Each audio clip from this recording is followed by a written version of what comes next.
Welcome everybody to this month's Tuesday Talks. I am so excited to bring you my friend, my coworker, Jordan Davis, who's going to host today's Tuesday Talks.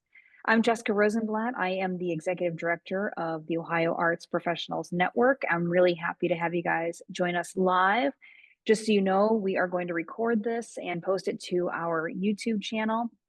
You can find over 60 past recorded Tuesday Talk sessions there on our YouTube channel. It's just Ohio Arts Professionals Network. So I hope you'll go over there and take a look at what we've recorded in the past. But today, I am so excited to welcome Jordan Davis. Jordan and I have worked with each other now over a year. We first met, I should say, when OAPN hosted a in-person networking event here at the Maltz Performing Arts Center.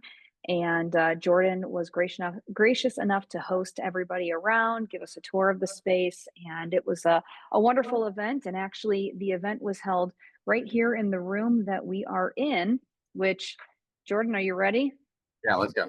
Jordan and I are sitting across the way from each other, but this is one of the beautiful rooms here at the Maltz Performing Arts Center where we hosted our event. We had a speaker from the Cleveland Foundation. But today, Jordan is going to talk to you about supporting and engaging ushers. Jordan has done a wonderful job with the ushers and student ushers and volunteers here at the Maltz Performing Arts Center. I was able to sit through an appreciation party and thought it would be a really great session and something different that we haven't hosted anything like this for our venue front of house folks to have a listen in on what it takes to have a dedicated team. We all know that the ushers and volunteers are a really important aspect of any venue. And Jordan is here to talk to you about how to build these meaningful connections and explore the strategies that he uses to keep his team engaged, motivated, and proud of the organization.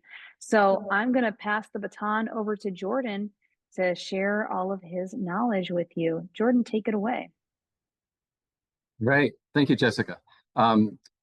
My name is Jordan Davis, and I am the front of house manager here at the Maltz Performing Arts Center at Case Western Reserve University. I'm a lifelong performer and production crew member.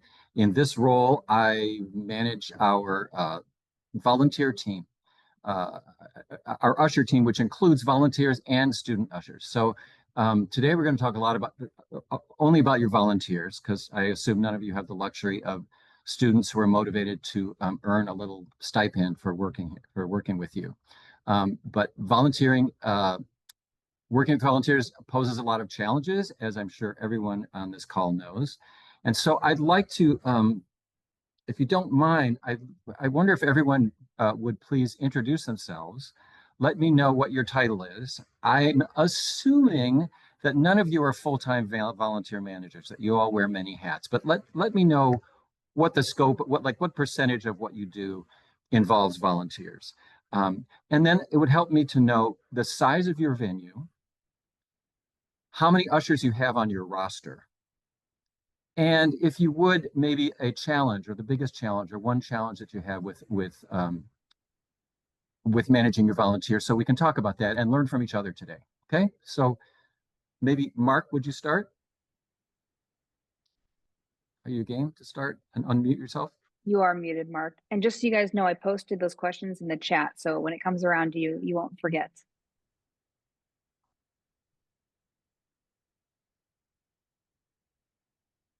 Now, can you hear me? That's good. All right. Well, Jordan, Jessica, I just started, so this is like only my second month. So I'm just a part-time usher there at Lorraine Community College. So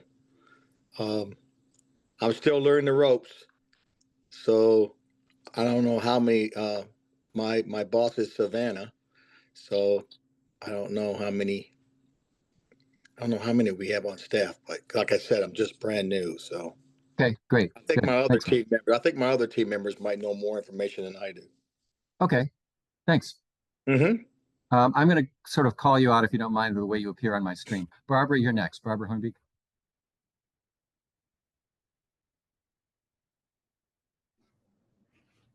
How's that? Can you hear me? Yes, nice. Great, great. Well, I'm Barb Hornbeek, Leary, Ohio. I am a team member with Mark at Lorain County Community College. I am a part-time volunteer also. The venue, I believe, is 3,000 people when we have a full house. So, or is it 1,000?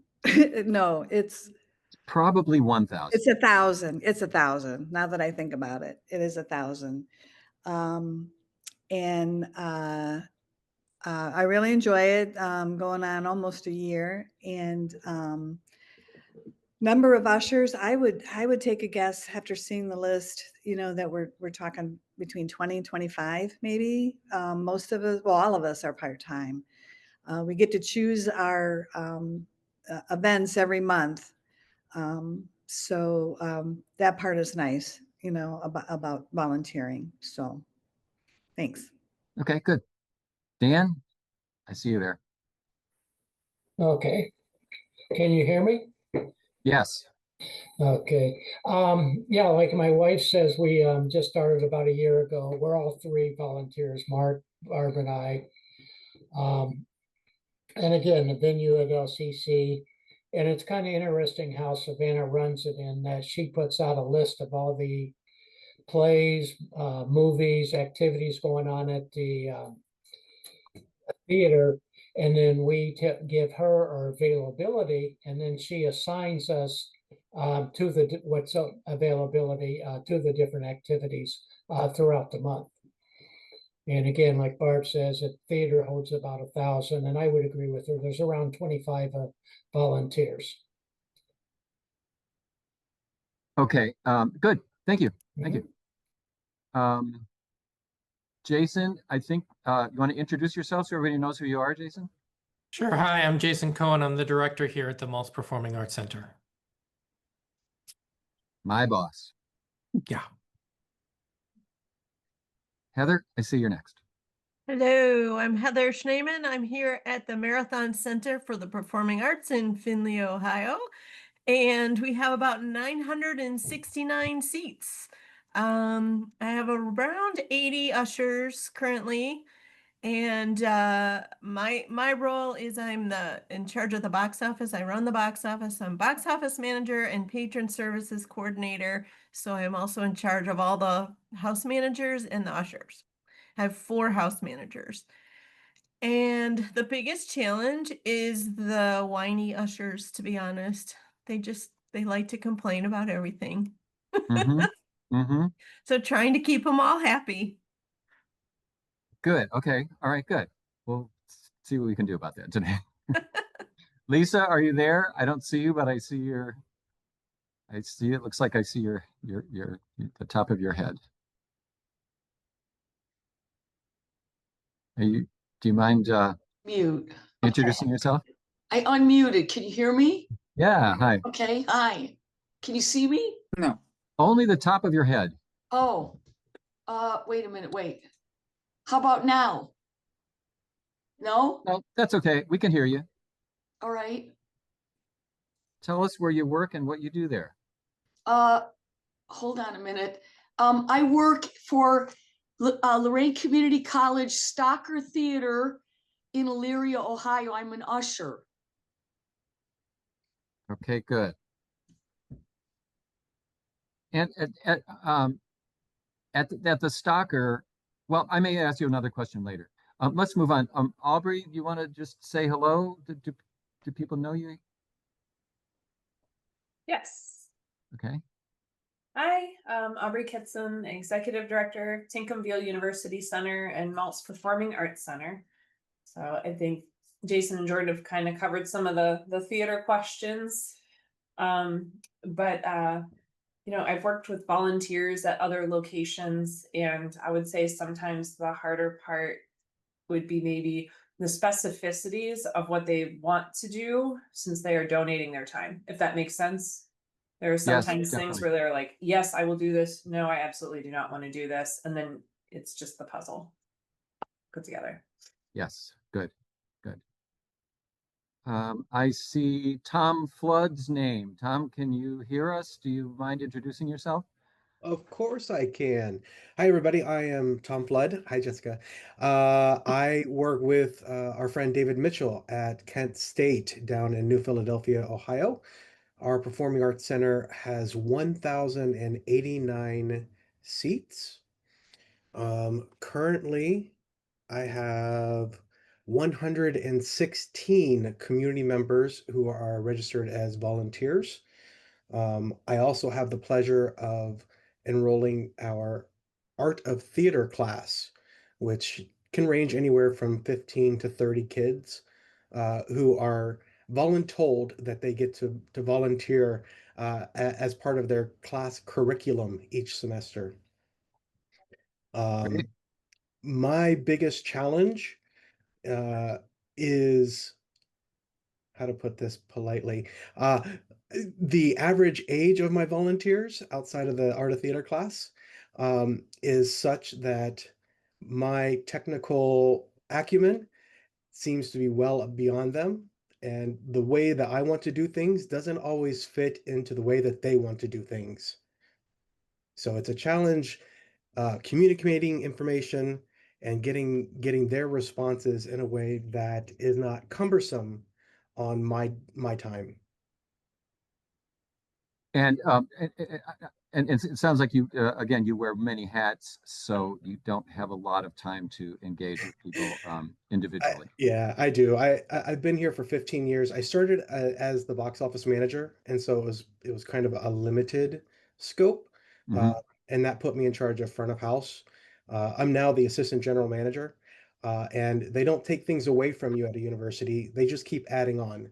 And so my hats include marketing and development and operations and everything that the center does in some capacity. Got it. Good. We'll try to address some of that today. Thanks. Lori, how about Lori Parsons? Can you hear us? If not, we'll come back to you in a minute. Um, Joan, I see Joan has added on.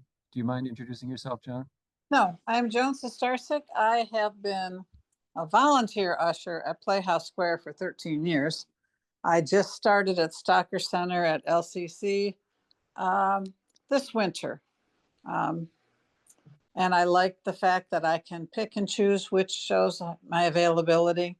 Um, I have an assigned time at Playhouse Square.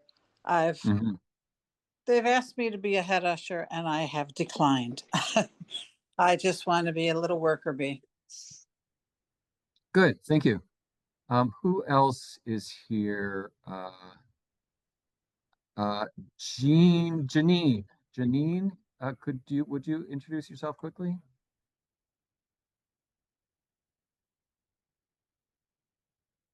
I see you're unmuted, but I don't hear you. Maybe you stepped away. How about Joanna Berlevin? Okay. Maybe let's just move ahead. So today I've sort of I'm seeing all this from the point of view of a manager and not a volunteer usher, and so I'm tailoring this towards managers. So ushers, just give a listen, but we really want to see if we can look at some of the best practices that I've discovered over the years, and that maybe you can share with sort of managing our usher program. And I'm going to try to share my screen here. And I think if I do this first, oh, no, that's not going to work. I'm going to do this first, and then this.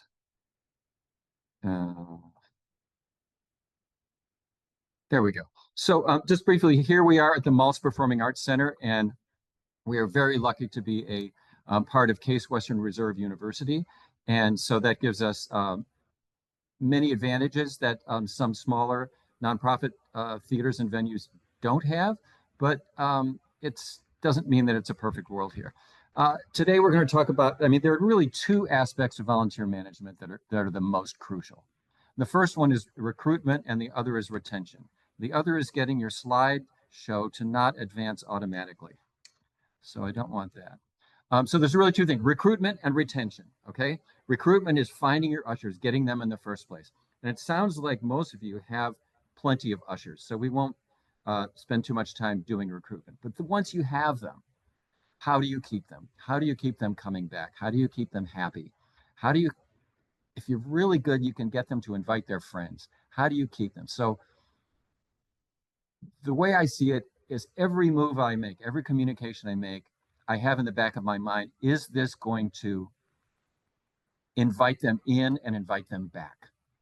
So everything from communicating to our training program, to supervising and managing the program, and to expressing appreciation, all of that is geared toward having your ushers feel like they belong to something special. This slideshow is not liking me here. So forgive me if the slides get ahead of me, but I'm going to go through these items here. So communication. In our case here, we currently, stop it. We allow our ushers to choose the dates that they're going to work. We have between 50 and 75 ushers at any one time. Sometimes we've been closer to 100, but right now we have 75 ushers. So that's an average size. At Playhouse Square in Cleveland, they have almost 2,000 ushers. And at a local theater like Dabama here in Cleveland, they have about 30 ushers. So there's a huge range. So in my case, we're in the middle. And I have the luxury of being able to build a relationship with each person kind of individually. After a while, I do get to know their names. I get to find out what they're good at, what they're not good at. But the point is, every step of communication keeps them engaged and keeps them coming back. The way we communicate is we do everything by email. We currently don't have any online sign up. Everything's done by email. And eventually we'll probably transition to online sign up. I would like to ask some of you which database software you use, which programs you use. I happen to use Volgistics and it works extremely well here. But consistency is probably the most important thing, more than speed, and maybe even more than efficiency, because like most of you, my average age of ushers is tilting on the high side, let's face it. And some people are very savvy with computers and some aren't, but if everyone's doing it the same way, everyone's doing it the same way. And that makes it easier for me and it makes it easier for them. What else about communication? Let's move on. So training. What has worked for me is setting standards early on in training so that the whiners know that we've got it under control. If you establish an official footprint, if you keep a professional atmosphere from your very first communications with a prospective usher, you maintain that throughout everything you do, it allows them to feel safe within that space. And it also sort of reins in, I think, some of that whiny complaininess, because they see that they're part of something that's bigger than them. That's kind of what helps work for me. So when we have training, I have a training handbook. It has many pages. They're very wordy. Sorry, my slideshow really is not helping me right now. Sorry about this. Stop. There's a lot to read. It's very official. It's very professional. It's like no bones about it. You want to know the dress code? The dress code is written down. I want to pause this here. How am I going to do this? Sorry. I'm going to stop sharing for a minute. We have policies, practices, and procedures, lots of them. And so in our training, we read these, almost every word. It's almost too much. It's an avalanche of information. But what it says to them is, this is how we do things here. Take it or leave it, right?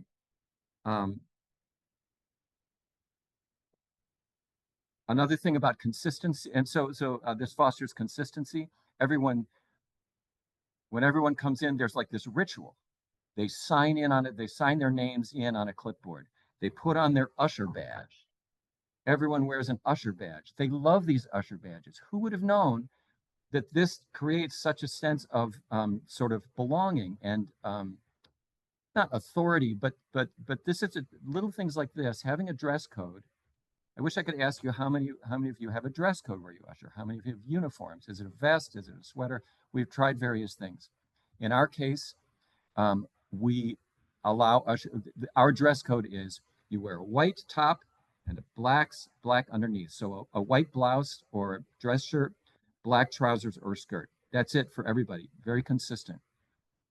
Within that framework, over the years, ushers have started to wear really nice blouses and they have really nice sweaters that they wear to usher. And it gives them a sense of, this is how I dress up to usher. So it's really, but even just a badge, it doesn't have to be expensive, doesn't have to be a uniform, but it should be consistent. And I think the badge is very valuable item to have. Another part of the sign-in ritual for us is always, we call this the usher card. And this is not a card, it's a piece of paper, but everyone gets this and everyone knows that they have to read this before we have our usher meeting. And this tells them the name of the show, what time it starts, if there's an intermission, whether the author who's speaking will be signing books afterwards, is there a reception beforehand, everything that the usher might be asked. How long is it? Will there be an intermission? All that is on this piece of paper. And I insist that everybody read it before we have the meeting. The next part of the ritual is the meeting. So before every concert or show, we sit down together, all of us, and we speak, we share, we joke a little bit, we get their assignment. People will be a ticket taker, they'll help at the ADA door, they'll do programs and seatings, but we all do all this together and it's completely consistent. So that's part of the communication strategy we have. I'm going to share screen just a minute and go back to training, because I think you really set your standards early on in your training program. And now I've just totally lost. Here we go. So we establish a mission. We establish what the business that we're in, which is service. I make sure that everybody understands that they represent the organization. Case Western Reserve, the Maltz Performing Arts Center. They also represent the artists. And this helps them, have a sense of where they fit in. And it, frankly, makes them feel important because they are important. They're the first person, they're like sometimes the only point of verbal contact that a patron has when they walk in and leave. It's a personal touch. I'm big on the personal touch. We have assignments. I'm sure you all have this. Head usher, captains, greeters. But the point of all this is that there is a system. And when people see that it's organized, they respect that system. We go through, training on the seat diagram. I'm sure you all do this as well. We look at the emergency egress routes. I also stress that ushers have duties before, during, and after the performance. That's so people don't leave early. And I won't go into too much detail of what these responsibilities are.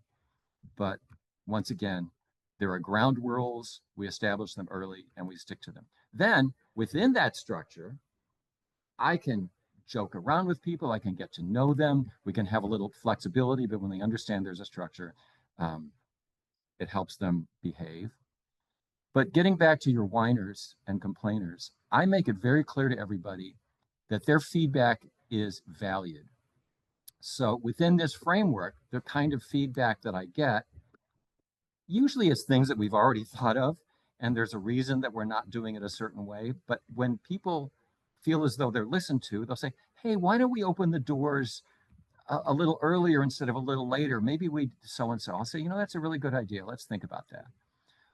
But people have all kinds of ideas that sometimes we haven't thought of, and maybe it helps them. So my point is that I take feedback from them, and they feel like their feedback is valued. Oh, here's so even the men as well as the women have wear nice sweaters. And by the way, one of the reasons we have this idea of a white top is so that the ushers can be seen, that people can find them when they need them. I'm going to try to stop screen sharing here for a sec.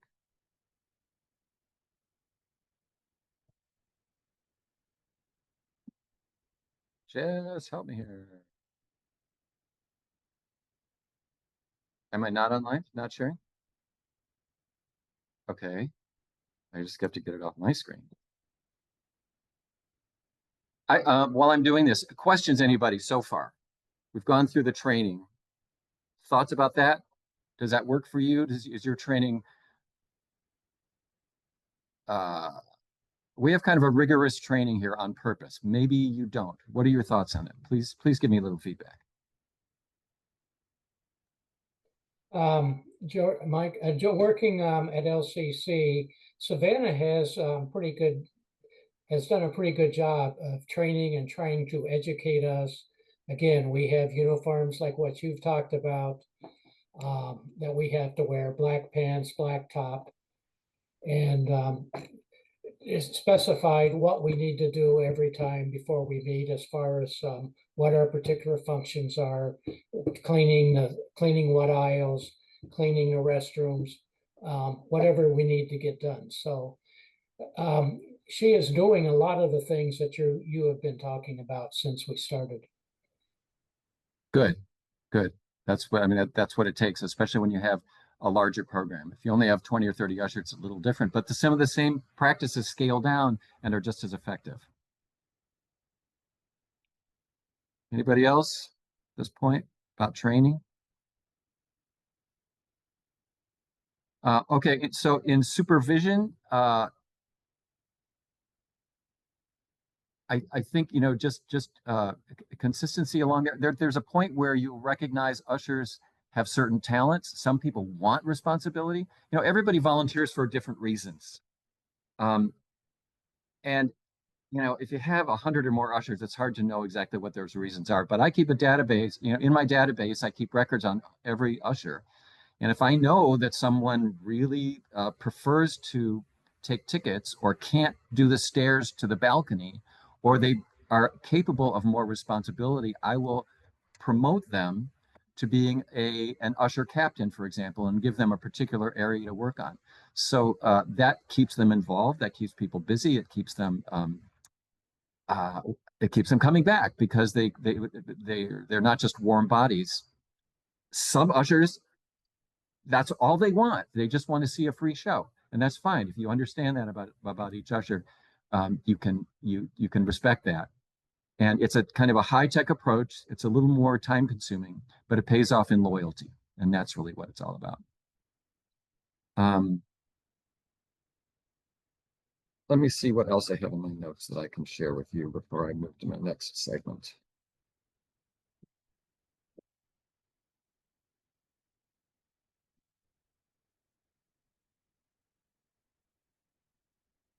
So Jess really wanted me to talk about our Usher Appreciation Program. And I got to say that our Usher Appreciation Program is an ongoing, everyday occurrence. Every communication I have with an usher, I'm reminded how much we need them, how much we appreciate them, and I express that. If someone, let's say someone makes a mistake, I will acknowledge the effort that it took to make that mistake, because they were trying to do the right thing. In most cases, they know their boundaries. We've established that. But sometimes people overstep their boundaries, or they're drawn into a situation that that might be unfamiliar, and they handle it a certain way. Some people have personality. Some people have effusive personalities. Anybody have those ushers? Raise your hand. Yes, of course you do. Sometimes you have to rein those people in. And so if you're able to have something resembling a personal relationship, you can have a basis for reining them in if necessary. And if you don't have the luxury of building individual relationships, are there people on your volunteer staff to whom you could delegate such responsibilities? Could you have a house manager or a captain and specialized training for them, and help them be the ones to, you know, handle awkward communications or positive communications? Because that should be, if you do have head ushers, people down the line below you, they should understand that appreciating ushers with respect is important. Here in Cleveland, we have lots and lots and lots and lots of venues. and many volunteer ushers. And frankly, we inherit quite a few ushers from some of the other very well-known venues. And those ushers don't feel appreciated, but they come here and they see how they're treated here and they stay here. So that's just a recurring success that we're lucky to have here. That's working. Another thing, I'm going to share my screen again. One thing that we do, and we're lucky to have the budget for this, but, whoops, I didn't get out of here. Sorry, I'm lost on my screen again.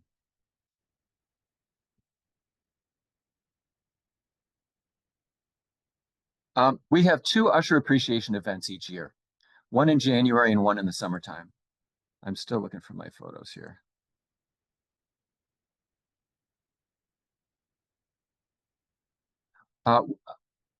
Every summer we have an usher appreciation brunch, and we're lucky to have a catered meal. We have awards and prizes. If you don't have that in your budget, you can still do something. Something's better than nothing. You're a theater. Why not put on a special show for ushers only, plus their guests? Because if they're invited to a party and they want to bring a friend, well, maybe that friend will want to usher with them. And we have ushers who carpool, for example, because they like to usher together. And they feel as though they're in a, I mean, I sense this, I get this feedback from them verbally all the time. They really feel like they're in a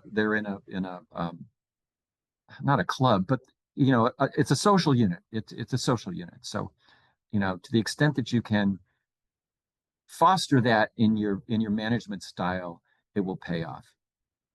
I'm still looking to share my screen here. There's my share screen. So we're lucky to have access to other facilities on campus at Case. So we hold this each year in a different venue. It's the venue that Aubrey's responsible for. It's our university center. I try to make sure that we have some entertainment element, a piece of music, or a guest speaker. You could have a guest speaker that talks about the history of your organization, or maybe we have a lot of history here. We talk about that, but maybe you could review last season and do a trivia trivia contest for who remembers the names of the characters in the musicals that were here, or anything like that, that keeps interaction, that's maybe a little bit competitive. The other thing that we do is meet your neighbor bingo, or meet the ushers. So we have a bingo game it's a mixer. It's just a mixer game. People usher all year with with their fellow ushers. They might not even know their names. In our case, often they do. But having a name tag, these little things go so far with helping people belong. And then I create these games where, find someone who used to be a teacher, or find someone who walks to work, or find someone who's traveled to another country, or find someone who was born in another country. You fill that out, and then I take those all and I take them during the luncheon, and we give prizes to who gets the most correct answers. Little things like that make it fun and memorable. So, and then in January we have a separate event that's a much more stripped down event with refreshments, and we do a tour, and it's just a gathering. It's just a very casual gathering, and it goes a long way towards creating camaraderie, and that's really an important ingredient of what works here at the Maltz Center. Name tags. I always have flowers. You just go to the grocery store and get inexpensive flowers, but it makes people feel special, and that's what we're trying to do. Well, here are some slides of our ushers at work. I might as well take a look at these. This was before we had our uniform system.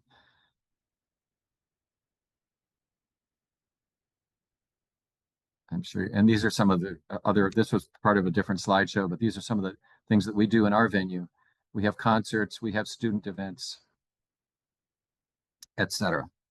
So I would like to take feedback, questions, input, ideas, anybody.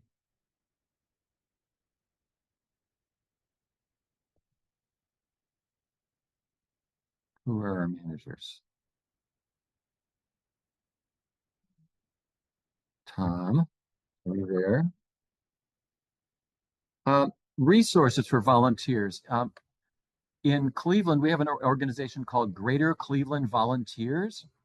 And when you're out in Elyria, I'm not sure that qualifies for the footprint of Greater Cleveland Volunteers. I've served on their programming board for 6 or 7 years now.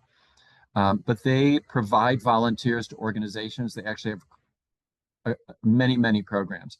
There may be something like that in your area, maybe not. Another organization, which I think is national, is called the Forum for Volunteer Administrators.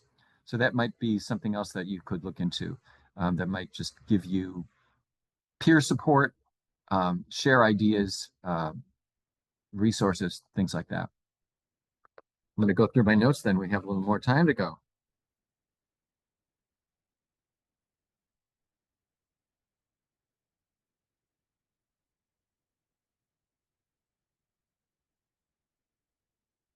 Okay, so when ushers come to us from other organizations, some of the things that I hear about the other organizations that are different from what we do here is people feel like they're being just treated like pieces on a game board. You know, they're just sort of told what to do, or they're not told specifically what their assignment is. That's why that usher meeting is so critical each day, or for each event. At some organizations, people show up and they don't even know who's in charge. But I have a feeling in the theater business, that's not an issue that most of you have. But I think that the main thing is that their ideas are not heard. Even the whiners want to be heard. Make them be heard, and then ignore their comments if you have to. But I let people know that their input is valuable. Another thing that I do is when I have something like the usher card that not only does it have the particulars of each show, it also has a map of the theater on the back to help them orient themselves if they forget which section they're in. But if anybody finds a typographic error, they get a chocolate. I keep these chocolates, so that incentivizes them to read their usher cards and emails too.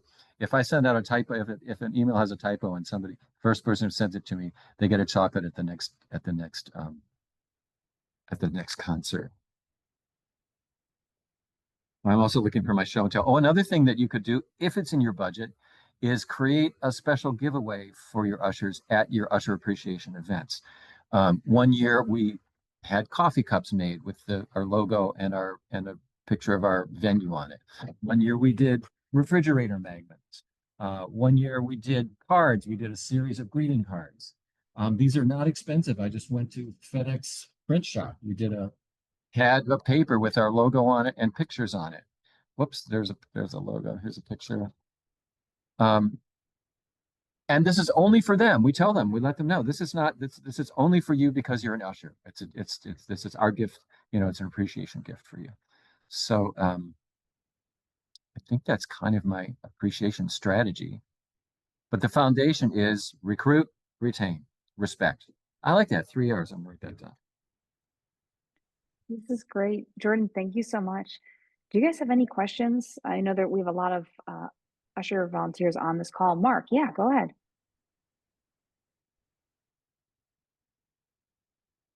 You are still muted. You're muted, Mark.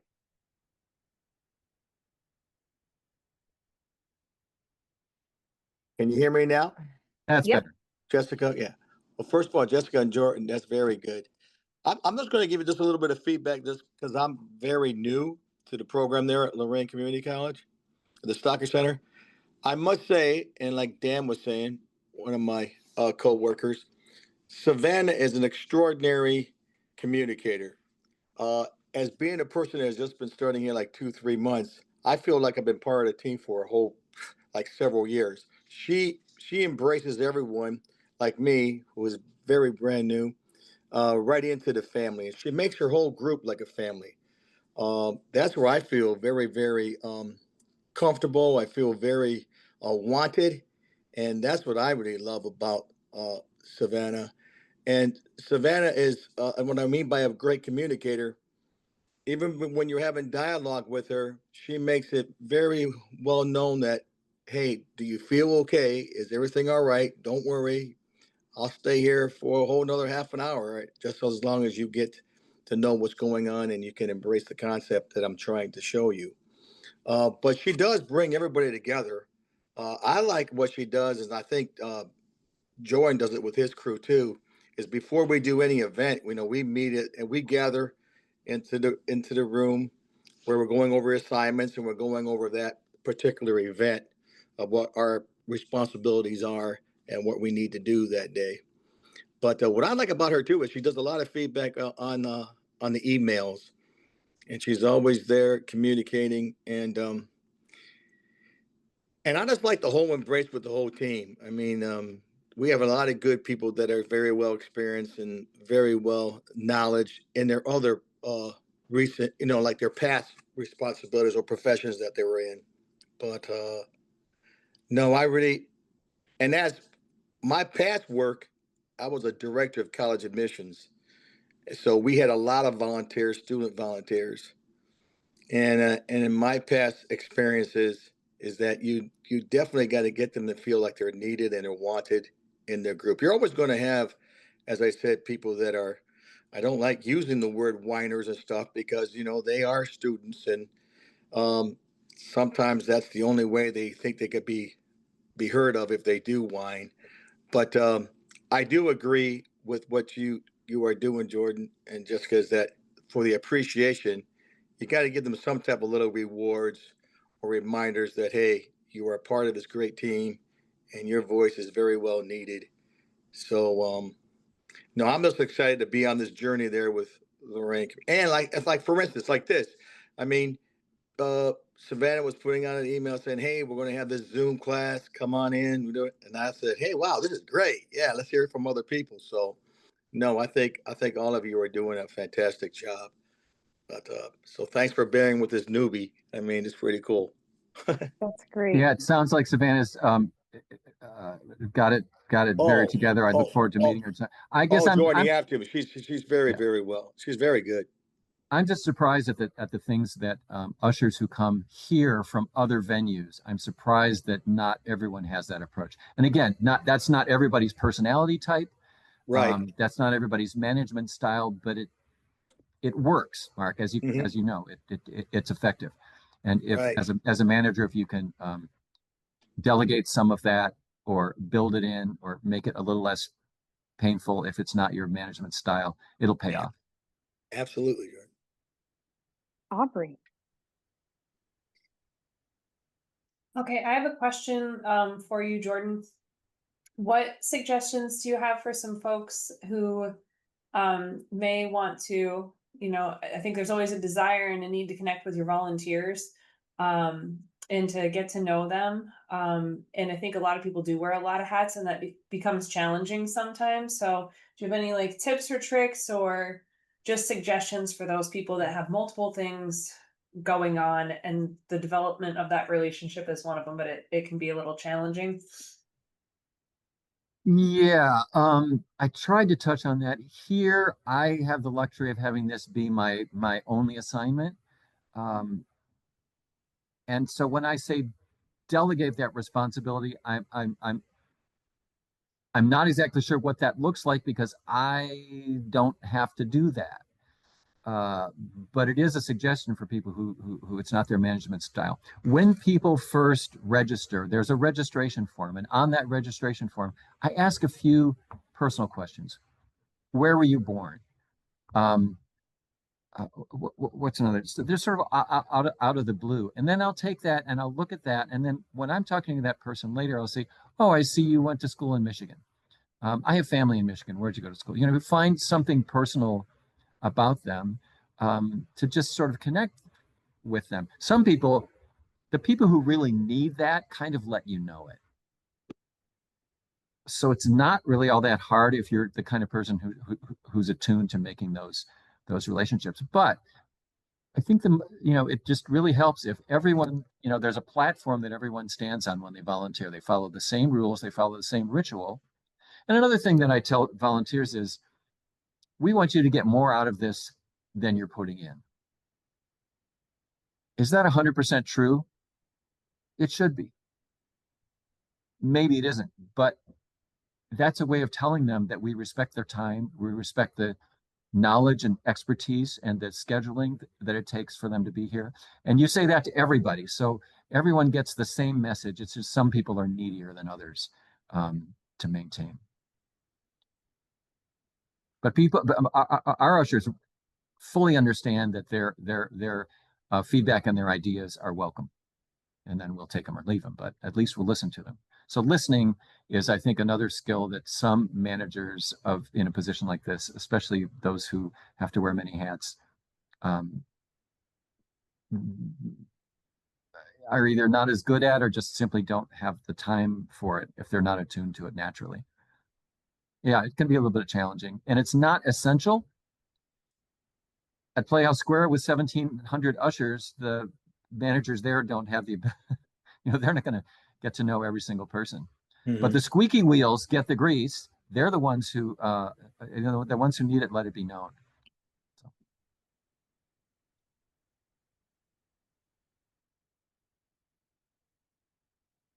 Well, great. Are there any other questions That's or anything anyone wants to ask Jordan or talk to him about? Let's see if there's anything I forgot.